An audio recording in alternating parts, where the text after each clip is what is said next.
Pengakuan jujur JK sebagai saksi sejarah Indonesia, bagaimana perjuangan dan keberhasilan Jokowi membuat Indonesia lolos dari jerat hutang 6.000 triliun warisan SBY dan Soeharto.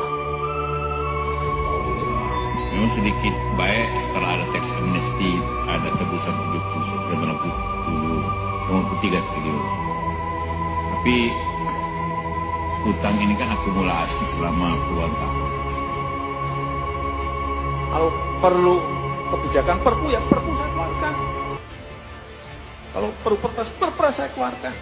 Kalau saudara-saudara punya peraturan menteri keuangan, keluarkan untuk menangani negara. Tanggung jawab kita pada 267 juta rakyat kita. Apakah pemerintah serius, Pak Jokowi? Saya termasuk bahagian dari pemerintahan yang lalu dengan Pak Jokowi. Saya tidak pernah melihat presiden yang seserius itu untuk melihat rakyatnya. Dikutip dari tweet Twitter Toto Kartaraharja @Kartaraharja, akhirnya mengaku juga. Teman-teman, bacalah pengakuan seorang JK berikut sebagai saksi sejarah Indonesia.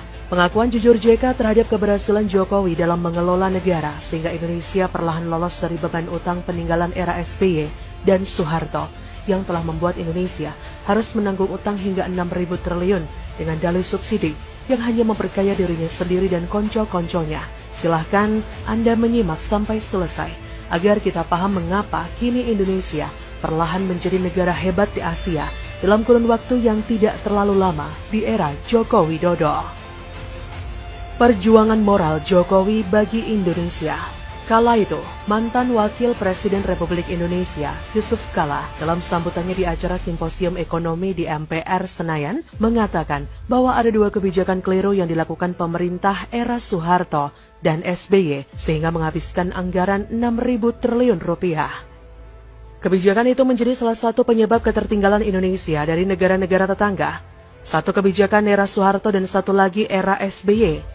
Selama 32 tahun Soeharto berkuasa, tidak ada riak yang berarti untuk menghentikannya. Saat Soeharto jatuh, tatkala fundamental ekonomi yang disimpan rapat bertahun-tahun terbuka lebar oleh aksi George Soros terkuak. Nyatanya 10 tahun kita menyimpan data busuk dan kebohongan. Tidak ada kekuatan ekonomi secara nyata. Tidak ada.